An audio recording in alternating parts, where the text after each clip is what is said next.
Hi, my name is not Emmeline, you can call me Anna. I was planning on making a video telling you that I'm going to be challenging myself to read all of the unread books on my bookshelf. But just today, I've seen a couple of books that I don't have and I'm really desperate to buy. So I've changed my mind and I'm just gonna be doing a tag for you instead because I really want to buy books. So in the future, I will probably do this challenge where I do actually get in and read all of the unread books that I currently own. But for now, I'm just gonna let that go. I'm gonna allow myself to buy books if I want to. And in the meantime, I'm going to be doing the All About the Reading tag. This was created by Between Lines and Life, and I'll put a link in the description if you want to go check that out. The first question is, what do you look for most when you pick up a book? They've got three options: A, a beautiful writing style; B, a character-driven story; and C, a plot-driven story. I have to say, when I'm looking for new books and things, I generally go for a mixture of all these things. I really love characters, so I think that out of all of them, the highest priority for me would be a character-driven story. I do think that I try and go for a story that's got a good balance of everything. I want good characters, I want a good plot, and I want a writing style that is not painful to read.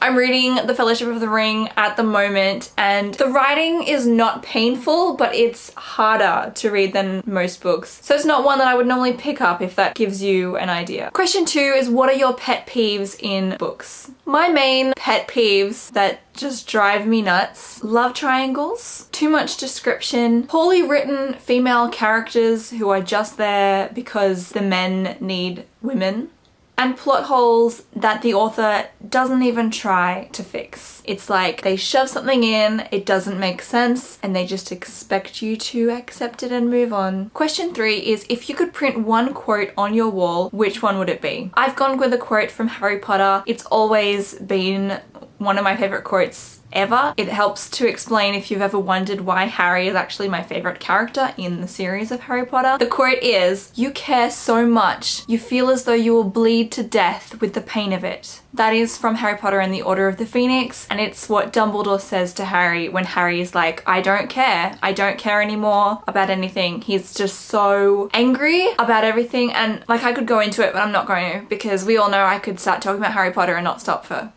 a long time. Point being, I really feel like I relate to that because I am very empathetic. If somebody's hurting, I will feel it, and it gets to a point where I completely relate to Harry and I just want to say, I don't care. I just don't care. I just wish that I could switch it off sometimes and stop caring. So that quote for me resonates so loudly because it's true. I feel that quote. I love that quote so much. Question 4 is, which genre would you like to explore more? This is not a genre that I haven't really read. It's just that there's so much fantasy in the world. I want to explore all of it. Question 5 is, was there ever a book adaptation you liked better than the book? I'm just gonna do a blanket statement. The books are better. Question number 6, I've tried reading from memory at the camera and it's not working. So question number 6, if one of your favorite books would be adapted or get a new adaptation, which book would it be and which role would you like to play?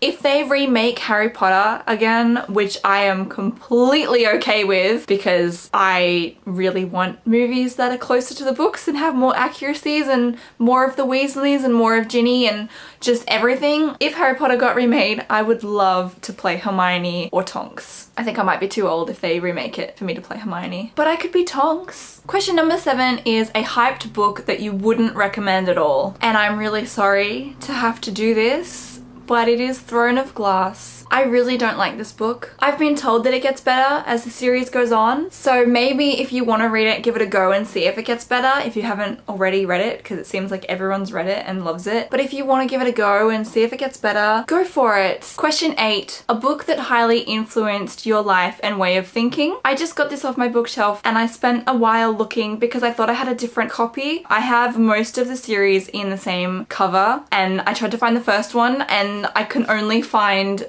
the movie version. I thought I had them all in these covers, but apparently I don't have Stormbreaker. Anyway, I chose the Alex Rider series for this question because growing up, Alex Rider was my favorite book series. Before I knew about Harry Potter, Alex Rider was the thing for me and it really inspired me and I really wanted to become a spy when I got older. I thought it would be really cool if I could be a spy too. I absolutely love the Alex Rider series. I would highly recommend them to anyone. Question 9 is, are you a fan of rereading rereading books and do you do it often? I love rereading books because I always end up rediscovering things that I forgot were in the books, or I find things that I didn't notice in the first read. Especially with Harry Potter, when I reread it, there are little things that are important for later on that J.K. Rowling foreshadows, and rereading them helps point them out, because the first time you read it, you're not really looking for all the little bits and pieces that actually foreshadow. So that's one of the reasons why I really love rereading books. But I don't actually reread books as often as I would like to, because I keep getting distracted by new books and I have to read them. Question 10 is, what book title could easily be the title of your life? I think that Girl Online is a pretty fitting title for my life because it feels like I've grown up alongside the internet. When I was younger, the internet was very new and now it's just the norm. Another title that I think could work is It's Kind of a Funny Story, but I think that could work for anyone if their life was told the right way. The final question is question number 11. Which book should be required reading for everyone?